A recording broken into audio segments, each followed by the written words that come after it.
ADGP സ്ഥാനത്തിരിക്കുന്ന Manoj Abraham ക്രൈസ്തവരല്ലാത്തവരൊക്കെ പാപികളാണെന്ന് വിശ്വസിക്കുക മാത്രമല്ല അത് പ്രചരിപ്പിക്കുകയും ചെയ്യുകയാണെന്ന് താങ്കൾ കഴിഞ്ഞ ദിവസം പറഞ്ഞിട്ടുണ്ടായി. അങ്ങനെ പറയാനുണ്ടായ ഒരു സാഹചര്യം എന്താ? ADGP മനോജ് എബ്രഹാം പങ്കെടുത്ത് ഒരു പെന്തക്കോസ്ത് ആരാധന കേന്ദ്രത്തിലെ അദ്ദേഹത്തിൻ്റെ പ്രസംഗം കേൾക്കാനിടയായി. അത് സോഷ്യൽ മീഡിയ വഴി വ്യാപകമായിട്ട് പ്രചരിക്കുന്നതും കണ്ടു. അപ്പോൾ അദ്ദേഹത്തിൻ്റെ പ്രാർത്ഥനയും അദ്ദേഹത്തിൻ്റെ പ്രസംഗമൊന്നും ഈ പറയുന്ന രീതിയിൽ അന്യമത വിദ്വേഷം ഉണ്ടാക്കുന്നതായിട്ട് ഞാൻ കണ്ടിട്ടില്ല. പക്ഷേ എൻ്റെ പോയിന്റ്, ഇപ്പോൾ സാധാരണ ക്രൈസ്തവ പള്ളികളിൽ പോയി പ്രാർത്ഥിക്കുന്നു, ക്രിസ്തുമത വിശ്വാസം നടത്തുന്നു, അതിലൊന്നും തെറ്റില്ല. ആരാധനാലയങ്ങളിൽ പോയി പ്രസംഗിക്കുന്നു, അതിലും തെറ്റില്ല. ഇവിടെ പ്രശ്നം പെന്തക്കോസ്ത് സഭയുടെ ഒരു ആരാധനാ കേന്ദ്രത്തിലാണ് അദ്ദേഹം സംസാരിക്കുന്നത്. പെന്തക്കോസ്ത് സഭയുടെ ആരാധനാ കേന്ദ്രം തീവ്രമായ ഒരു മതവിശ്വാസം വെച്ച് പുലർത്തുന്നവരാണ് അവർ. പ്രത്യേകിച്ച് ക്രിസ്തു മാത്രമാണ് ഏകരക്ഷകൻ എന്നും ക്രിസ്തുവിൽ വിശ്വസിക്കാത്തവർ മുഴുവൻ പാപികളാണ് എന്നും അവർക്ക് നരകമാണ് വിധിച്ചിട്ടുള്ളത് എന്നും വിശ്വസിച്ചുകൊണ്ട്, അങ്ങനെ കരുതിക്കൊണ്ട് വീടുകൾ മുഴുവൻ കയറിയിറങ്ങി ക്രൈസ്തവരല്ലാത്തവരെ ക്രിസ്തുമതത്തിലേക്ക് അല്ലെങ്കിൽ യേശു ക്രിസ്തുവിന്റെ മാർഗത്തിലേക്ക് ഒക്കെ മതം മാറ്റുന്ന ഒരു ഇവാഞ്ചലിക്കൽ സൊസൈറ്റിയാണ് ഈ പറയുന്ന സംഘടനയാണ് ഈ പറയുന്ന പെന്തക്കോസ്ത് വിഭാഗങ്ങൾ എന്ന് പറഞ്ഞാൽ മിഷണറി സംഘടനകളാണ്.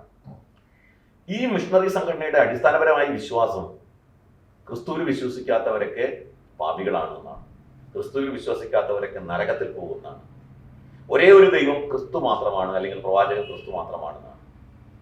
അപ്പോൾ അങ്ങനെയുള്ള ഒരു സഭയിൽ ADGP സ്ഥാനത്തിരിക്കുന്ന ലോ ആൻഡ് ഓർഡർ നോക്കുന്ന കേരളത്തിലെ പോലീസ് സംവിധാനത്തിന്റെ ഉന്നത സ്ഥാനത്തിരിക്കുന്ന ഒരാൾ പോയിട്ട് പങ്കെടുക്കുക, പ്രസംഗിക്കുക എന്ന് പറഞ്ഞാൽ, അതിലെ കടുത്ത വിശ്വാസിയായിട്ടിരിക്കുക എന്ന് പറഞ്ഞാൽ അതിന്റെ അർത്ഥം എന്താണ്? അദ്ദേഹം ഒരു ദ്വന്ദ്വ വ്യക്തിത്വം സൂക്ഷിക്കുന്നു എന്നാണ്. ഒരേ സമയത്ത് തന്നെ പക്ഷെ അദ്ദേഹം യൂണിഫോമിലല്ലല്ലോ ഇവിടെ പോയത്. ഇവിടെ യൂണിഫോമിലാണോ അല്ലേ എന്നുള്ളതല്ല. അദ്ദേഹം യൂണിഫോം ഇട്ട് കഴിഞ്ഞാൽ അദ്ദേഹത്തിന്റെ മനോഭാവം മാറുമോ? യൂണിഫോമിലായി കഴിഞ്ഞാൽ അദ്ദേഹം വേറൊരു വ്യക്തിയായിട്ട് മാറുമോ? അങ്ങനെ ഒരു ഇരട്ട വ്യക്തിത്വം ഒരു വ്യക്തിക്ക് തുടർച്ചയായിട്ട് സൂക്ഷിക്കാൻ സാധിക്കുമോ? അദ്ദേഹം യൂണിഫോമിലായിരിക്കുമ്പോഴും അദ്ദേഹം മതവിശ്വാസം ഉപേക്ഷിക്കുന്നില്ല. അദ്ദേഹം യൂണിഫോമിലായിരിക്കുമ്പോഴും ഈ വിശ്വാസത്തിൽ ഒരു കുറവും വരുത്തുന്നില്ലല്ലോ, വരുത്താൻ പറ്റില്ല ഒരാൾക്ക്. ഒരു പരകായ പ്രവേശം നടത്തി വേറൊരാളായിട്ട് മാറാൻ ശങ്കരനൊന്നും അല്ലല്ലോ അദ്ദേഹം. ശങ്കരന്റെ ജന്മമൊന്നുമല്ല, സാധാരണക്കാരനാണ്. അദ്ദേഹം IPS ഉദ്യോഗസ്ഥനാണെന്ന് മാത്രമേ ഉള്ളൂ. പക്ഷെ അദ്ദേഹത്തിന്റെ ജോലി ചെയ്യുമ്പോൾ അദ്ദേഹത്തിന്റെ അടുത്ത് വരുന്ന ആളുകളോട് അദ്ദേഹത്തിന്റെ മതവിശ്വാസം അനുസരിച്ചല്ല പ്രവർത്തിച്ചിട്ടുള്ളത് എന്നെങ്ങനെ പറയാൻ പറ്റും? അദ്ദേഹത്തിന്റെ നീതിയുമായി ബന്ധപ്പെട്ട ഒരു വിഷയത്തിൽ അദ്ദേഹത്തെ സമീപിക്കുന്നവരുടെ ഈ കടന്നു വരുന്ന ആൾ എന്റെ വിശ്വാസ പ്രമാണത്തോട് ചേർന്ന് നിൽക്കുന്നവനല്ല, ഇയാൾ പാപിയാണ്, ഇയാൾ നരകത്തിൽ പോകും. അങ്ങനെ അദ്ദേഹം പ്രസംഗിച്ചോ അവിടെ? അദ്ദേഹം അവിടെ പ്രസംഗിച്ചിട്ടില്ല. ഞാൻ പറയുന്നത് അത് അദ്ദേഹത്തിന്റെ ചിന്തയിൽ പ്രതിഫലിക്കുന്നില്ല എന്ന് നമുക്ക് പറയാൻ പറ്റും. അദ്ദേഹം ശബരിമല വിഷയത്തിൽ ഇടപെട്ട സമയത്ത് ശബരിമലയിലെ സമരം ചെയ്ത ആളുകളെ തല്ലിച്ചതയ്ക്കാൻ നേതൃത്വം കൊടുത്ത ഉദ്യോഗസ്ഥനാണ്. വിശ്വാസ സംരക്ഷണത്തിന് വേണ്ടി ഇറങ്ങിയ ശബരിമല ഭക്തന്മാരെ തല്ലിച്ചതയ്ക്കാൻ, ക്രൂരമായ രീതിയിൽ തല്ലിച്ചതയ്ക്കാൻ നേതൃത്വം കൊടുത്ത ഉദ്യോഗസ്ഥനാണ് മനോജ് എബ്രഹാം. അദ്ദേഹത്തിനെ അതിന് പ്രേരിപ്പിച്ചത് ഈ വിശ്വാസ പ്രമാണമല്ല എന്ന് എങ്ങനെ കരുതാൻ പറ്റും? എങ്ങനെ നമുക്കത് നിഷേധിക്കാൻ പറ്റും? അദ്ദേഹം ഈ വിശ്വാസത്തിൽ ഉറച്ചു നിൽക്കുന്ന, സാധാരണ പള്ളിയിൽ പോകുന്ന, നമുക്കറിയാം ഈ എപ്പിസ്കോപ്പിക്കൽ ചർച്ച് എന്ന് പറയും, അതായത് വ്യവസ്ഥാപിത ചർച്ചുകളായിട്ട് പ്രവർത്തിക്കുന്ന സുറിയാനി സഭ, ലത്തീൻ സഭ, അല്ലെങ്കിൽ മലങ്കര ഓർത്തഡോക്സ് സഭ, അങ്ങനെയുള്ള സഭകളുടെ ചർച്ച് അവർ പോകുന്നു, കുർബാനയിൽ പങ്കെടുക്കുന്നു, കുമ്പസാരിക്കുന്നു, ആരാധനയിൽ പങ്കെടുക്കുന്നു, സാധാരണക്കാരായിട്ടാണ് ജീവിക്കുന്നത്. അസാധാരണക്കാരായി ജീവിക്കുന്ന ആൾക്കാരാണ് പെന്തക്കോസ്ത് വിഭാഗം. അവർ സമൂഹത്തിൽ പ്രവർത്തിക്കുന്ന രീതി വ്യത്യാസമുണ്ട്, അത് പലപ്പോഴും സംഘർഷാത്മകമായിട്ട് പോകാറുണ്ട്. അപ്പോൾ അങ്ങനെയുള്ള ഒരു സഭയുമായി ചേർന്ന് പ്രവർത്തിക്കുമ്പോൾ തീവ്ര മതവിശ്വാസം വെച്ച് പുലർത്തുന്ന ഒരു വ്യക്തി മറ്റു മതവിഭാഗങ്ങളെ പാപികളായിട്ട് കാണുന്ന ഒരു വ്യക്തിക്ക് ഈ നിലയ്ക്ക് ഈ സ്ഥാനത്ത് ഇരുന്ന് പ്രവർത്തിക്കാൻ എങ്ങനെ കഴിയും എന്നുള്ളതാണ്, നീതിയുക്തമായി പ്രവർത്തിക്കാൻ എങ്ങനെ കഴിയും എന്നുള്ളതാണ് നമ്മളെ സംബന്ധിച്ചിടത്തോളം ഗൗരവമായിട്ട് ചിന്തിക്കാനുള്ളത്. ഈ പ്രതിപക്ഷം നമ്മുടെ പ്രധാനമന്ത്രിക്കെതിരെ ആരോപിക്കുന്നതും താങ്കൾ പറയുന്ന ഈ ഒരു വിഷയമാണ്. പ്രധാനമന്ത്രിയായിട്ടിരിക്കുന്ന ഒരാൾ പൂജ നടത്തുന്നു, രാമക്ഷേത്രത്തിന്റെ ഉദ്ഘാടനം നിർവഹിക്കുന്നു. എല്ലാ മതങ്ങളും ഉള്ള ഒരു രാജ്യത്ത് ഒരു പ്രത്യേക മതത്തിന് മാത്രം പരിഗണന കൊടുക്കുന്ന ഒരു പ്രധാനമന്ത്രിയുള്ള നാടാണിത്. നമ്മൾ മനസ്സിലാക്കേണ്ടത് അവിടെ കൃത്യമായിട്ട് മനസ്സിലാക്കണം. ഇപ്പോൾ പള്ളി ആരാധനാലയത്തിൽ പോകുന്നതോ ഒരു മതപ്രഭാഷണം നടത്തുന്നതോ അല്ല നമ്മുടെ പ്രശ്നം. IPS കാരനാണ് ശ്രീജിത്ത്, അദ്ദേഹം ADGP ആണ്, രണ്ടുപേരും ഒരേ പോസ്റ്റിലാണ്. അപ്പോൾ അദ്ദേഹം ക്ഷേത്രത്തിൽ പോകാറുണ്ട്, അദ്ദേഹം പ്രാർത്ഥന നടത്താറുണ്ട്, അദ്ദേഹം പ്രസംഗിക്കാറുണ്ട്. അദ്ദേഹത്തിന്റെ പ്രവൃത്തിയെ വിമർശിക്കാതിരിക്കാൻ കാരണം അദ്ദേഹത്തിന് എല്ലാ മതത്തോടും ഒരേ സമീപനമാണ്. എല്ലാ മതവിശ്വാസത്തോടും ഹിന്ദു മതത്തിനകത്ത് നിന്നുകൊണ്ട് പ്രവർത്തിക്കുമ്പോൾ എല്ലാ മതവിശ്വാസത്തോടും ഒരേ മനോഭാവത്തോടു കൂടി കാണാൻ കഴിയുന്നു അദ്ദേഹത്തിന്. അത് ഹിന്ദു മതത്തിന്റെ ഒരു പ്രത്യേകതയാണ്. നിങ്ങൾക്ക് നിങ്ങളുടെ വിശ്വാസം, എനിക്ക് എൻ്റെ വിശ്വാസം എന്നത് കൃത്യമായിട്ട് പാലിക്കാൻ ഹിന്ദു മതത്തിനകത്ത് ജീവിക്കുന്നത് കൊണ്ട് അല്ലെങ്കിൽ ആ ആരാധനാ സമ്പ്രദായത്തിൽ ജീവിക്കുന്നതുകൊണ്ട് അദ്ദേഹത്തിന് വിഷമമില്ല.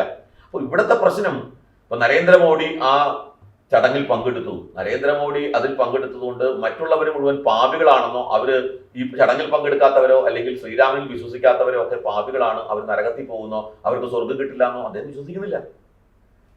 നിങ്ങൾക്ക് നിങ്ങളുടെ വഴിയിലൂടെ സ്വർഗത്തിലെത്താം, അല്ലെങ്കിൽ നിങ്ങളുടെ വഴിയിലൂടെ സാക്ഷാത്കാരം നേടാം, എനിക്ക് എന്റെ വഴിയിലൂടെ സാക്ഷാത്കാരം നേടാം. നരേന്ദ്രമോദി ഏതെങ്കിലും പള്ളിയുടെ ഉദ്ഘാടനം നിർവഹിച്ചിട്ടുണ്ടോ? അദ്ദേഹത്തെ ക്ഷണിക്കണം. അദ്ദേഹത്തെ ക്ഷണിച്ചാൽ അദ്ദേഹത്തിന് അത് ചെയ്യാൻ മനസ്സുണ്ടെങ്കിൽ അദ്ദേഹം വരും. ഇവിടെ പള്ളിയുടെ ഉദ്ഘാടനം നടത്തുക ഇല്ല എന്നുള്ളതല്ല പ്രശ്നം. ഞാൻ ഗൗതമൻ വിശ്വസിക്കുന്ന മതത്തില് ആ മതത്തിൽ വിശ്വസിക്കാനുള്ള സ്വാതന്ത്ര്യം ഉണ്ടെന്നും ആ മതത്തിലൂടെയും ഈശ്വരിലെത്താം എന്നും ഞാൻ വിശ്വസിക്കുന്നുണ്ടോ? ഉണ്ടെങ്കിൽ ഞാൻ നിങ്ങളുടെ കൂടെ നിങ്ങളുടെ പള്ളിയിൽ വരണമെന്നൊന്നും നിർബന്ധമൊന്നുമില്ല. നിങ്ങളുടെ വിശ്വാസം അതേപോലെ കൃത്യമാണ്, അത് വെച്ചു പുലർത്താൻ നിങ്ങൾക്ക് സ്വാതന്ത്ര്യമുണ്ട്, അതും സത്യമാണ് എന്ന് അംഗീകരിക്കണം. ഞാൻ അങ്ങനെ അംഗീകരിക്കുന്നു കഴിയുമോ മനോജ് എബ്രഹാമിന്? ഹിന്ദു വിശ്വാസത്തിനനുസരിച്ച് വേണ്ട ക്രിസ്ത്യാനികളുടെ തന്നെ കൂട്ടത്തിലുള്ള മറ്റ് വിശ്വാസങ്ങൾ അംഗീകരിക്കാൻ മനോജ് എബ്രഹാമിന് സാധിക്കുമോ? പറ്റില്ല. ക്രൈസ്തവ മതത്തിനകത്തുള്ള മറ്റ് ആരാധനാ രീതികളെ പോലും അംഗീകരിക്കാൻ പറ്റില്ല. അതെല്ലാം തെറ്റാണ് എന്നാണ് അവരുടെ വിശ്വാസം. അദ്ദേഹം ഒരു പെന്തക്കോസ്റ്റ് വിശ്വാസിയാണെന്നാണ് പറയുന്നത്. ആണല്ലോ, അത് സംശയമില്ല. അദ്ദേഹം ഒരു പെന്തക്കോസ്റ്റ് ഇവാഞ്ചലിസ്റ്റ് സഭയിലെ അംഗമാണ്. ഇവാഞ്ചലിസ്റ്റ് സഭയുടെ അംഗമാണ്. അതുകൊണ്ട് തന്നെ അത് യഥാർത്ഥത്തിൽ ആ സ്ഥാനത്ത് ഇരിക്കാൻ അദ്ദേഹം യോഗ്യനല്ല. മറ്റു മതവിശ്വാസികളെ തെറ്റായിട്ട് കാണുന്ന, മറ്റു മതവിശ്വാസികൾ പാപികളാണ്, അവർ ഈശ്വര നിഷേധികളാണ്, അവർക്ക് നരകമാണ് വിധിച്ചിട്ടുള്ളത് എന്ന് വിശ്വസിക്കുന്ന ഒരു ഉദ്യോഗസ്ഥൻ പോലീസിന്റെ തലപ്പത്തിരിക്കാൻ യോഗ്യനല്ല. ഇതൊക്കെ വളരെ വൃത്തികെട്ട ഒരു സമീപനമാണ്. ഒരൊറ്റ ദൈവം മാത്രമേ ഉള്ളൂ, ബാക്കിയുള്ളവരൊക്കെ പാപികളാണെന്ന് പറയുന്നതിനും നമുക്കൊരിക്കലും അംഗീകരിക്കാൻ പറ്റില്ല. പക്ഷെ ഇവിടെ ചോദ്യം, അദ്ദേഹം യൂണിഫോമിലല്ല പങ്കെടുത്തത്. അത് ഒരു സാങ്കേതികമായ കാര്യം മാത്രമേ ഉള്ളൂ. അദ്ദേഹത്തിന്റെ അഭിപ്രായത്തിൽ യൂണിഫോമിലായാൽ മാറ്റം വരുമോ? അദ്ദേഹത്തിന്റെ വിശ്വാസത്തിൽ യൂണിഫോമിലായാൽ മാറ്റം വരുമോ? സാങ്കേതികമായി അദ്ദേഹം യൂണിഫോമിലല്ല എന്ന് പറഞ്ഞ് വാദിക്കാം. അദ്ദേഹത്തിനെതിരെ നിയമ നടപടിയൊന്നും വരാൻ പോകുന്നില്ല. അദ്ദേഹം നിയമപരമായി കുറ്റം ചെയ്തുവെന്നോ നിയമത്തിന്റെ മുമ്പിൽ അദ്ദേഹം കുറ്റക്കാരനാണോ എന്നോ ഒന്നും വാദമില്ല. ധാർമ്മികമായി ആണ് ഇവിടെ ചോദ്യം ചെയ്യപ്പെടുന്നത്. ധാർമ്മികമായി അദ്ദേഹത്തിന് ആ സ്ഥാനത്തിരിക്കാൻ യോഗ്യതയുണ്ടോ? അല്ല, അങ്ങനെ വിശ്വസിക്കുന്ന പല മതങ്ങളും നമ്മുടെ രാജ്യത്തുണ്ട്. അപ്പൊ അവരെയൊക്കെ എന്ത് ചെയ്യണം? അവർക്കും പ്രവർത്തിക്കാനുള്ള ഒരു സ്വാതന്ത്ര്യമുണ്ട് നിയമത്തിന്റെ ഉള്ളിൽ നിന്നുകൊണ്ട്. ആ മതത്തിൽ വിശ്വസിക്കുന്നവരെ ഉണ്ട്. ഇപ്പൊ എനിക്ക് നിങ്ങൾ പറഞ്ഞു വന്നതിന്റെ അർത്ഥം മനസ്സിലായി. എന്റെ മതം മാത്രം ശരിയെന്നും ബാക്കി മതങ്ങൾ മുഴുവൻ തെറ്റാണ്, മറ്റ് ദൈവങ്ങൾ മുഴുവൻ തെറ്റാണെന്ന് വിശ്വസിക്കുന്നവരൊക്കെ ഇത്തരം പോസ്റ്റുകളിൽ ഇരിക്കുന്നുണ്ട്. പക്ഷേ അവരൊക്കെ ഇത്തരം മതപ്രഭാഷണങ്ങളിൽ പങ്കെടുക്കുന്നതായിട്ടോ മറ്റോ നമ്മൾ കണ്ടിട്ടില്ല. കണ്ടാൽ നമ്മളൊന്നും പറയും. അത്തരം ആളുകൾ പോയിട്ട് മതപ്രഭാഷണം നടത്തുന്നു, ഈ തരത്തിൽ മതപ്രചരണത്തിന്റെ ഭാഗമായിട്ട് നിന്നാൽ നമ്മൾ അതിനെയും ചോദ്യം ചെയ്യേണ്ടി വരും. ഇവിടെ ഇതൊക്കെ നിയമപരമായി കുറ്റമാണോ എന്ന് ചോദിച്ചാൽ നിയമപരമായി കുറ്റമല്ല. പക്ഷേ നീതിയുടെ തുലാസിൽ തൂക്കുമ്പോൾ, ധാർമ്മികതയുടെ തുലാസിൽ തൂക്കുമ്പോൾ അവരിയ്ക്കുന്ന തട്ട് പൊന്തി നിൽക്കും, താഴില്ല. എന്തായാലും മതം എന്ന് പറയുന്നത് തീർത്തും വ്യക്തിപരമായിട്ടൊരു കാര്യമാണ്. അത് സർക്കാർ സംവിധാനത്തിലോ അല്ലെങ്കിൽ ഔദ്യോഗികമായ കാര്യങ്ങളിലോ എടുത്ത് കൂട്ടിവെക്കേണ്ട ഒരു സാധനമല്ല. തീർച്ചയായിട്ടും മതം സ്വന്തം അനുഷ്ഠാനത്തിന്റെ ഭാഗമായിട്ട് നിലനിർത്തേണ്ടതാണ്. അത് പൊതുരംഗത്തേക്ക് കൊണ്ടുവന്ന് പ്രകടിപ്പിക്കണം എന്നില്ല. പക്ഷെ ഇതൊക്കെ നമ്മുടെ ഭരണഘടന നൽകുന്ന സ്വാതന്ത്ര്യത്തിന്റെ ഭാഗമാണ്. അതുകൊണ്ടാണ് ഞാൻ പറഞ്ഞത്, ഭരണഘടനാദത്തമായ സ്വാതന്ത്ര്യത്തിന്റെ ആ ഒരു വശം നിന്നുകൊണ്ട് ചർച്ച ചെയ്താൽ ഇതിൽ തെറ്റു പറയില്ല. പക്ഷേ ധാർമ്മികമായിട്ട് ചിന്തിച്ചാൽ, വസ്തുതാപരമായി ചിന്തിച്ചാൽ ഇത് അംഗീകരിക്കാൻ പറ്റുന്ന കേസല്ല. ഇത് ഒരേ നീതി എല്ലാവർക്കും കൊടുക്കുന്നതിന് വിരുദ്ധമാണ്. അത് അദ്ദേഹത്തിന്റെ ഭാഗത്തു നിന്ന് ഉണ്ടായിട്ടുണ്ട്, ഒന്നല്ല പല പ്രാവശ്യം. ഒരൊറ്റ ദൈവം മാത്രമാണ് ഉള്ളതെന്ന് പലരും വിശ്വസിക്കുന്നുണ്ട്, പല മതക്കാരും. അതിനോട് എന്താണ്? അല്ല, അങ്ങനെ വിശ്വസിക്കാനും വിശ്വസിക്കാതിരിക്കാനും സ്വാതന്ത്ര്യമുണ്ട്. ഒരേ ഒരു ദൈവം മാത്രമേ ഉള്ളൂ എന്ന് വിശ്വസിക്കാൻ സ്വാതന്ത്ര്യമുണ്ട്. ആർക്കും ആ സ്വാതന്ത്ര്യം നിഷേധിച്ചിട്ടില്ല.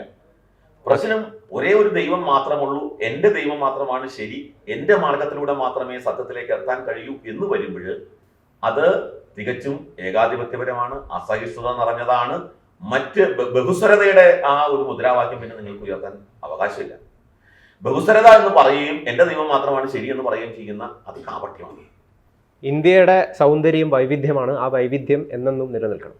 തീർച്ചയായും ആ വൈവിധ്യങ്ങൾ നിലനിൽക്കണമെന്നുണ്ടെങ്കിൽ എല്ലാ മതവിശ്വാസത്തിലും അതിനെ തുല്യമായി ആദരിക്കാൻ സർവമത ആദരം കൊടുക്കാനായിട്ട് സാധിക്കണം. സർവധർമ്മ സമഭാവം എന്ന ഭാരതത്തിന്റെ ആ മുദ്രാവാക്യം സർവ്വം അംഗീകരിച്ചാൽ ഈ വിഷയം തീരും. Okay, thank you. കൂടുതൽ വാർത്തകളും വിശേഷങ്ങളും നിങ്ങളിലേക്ക് എത്താൻ ABC മലയാളം സബ്സ്ക്രൈബ് ചെയ്യുക, ബെൽ ബട്ടണും അമർത്തുക.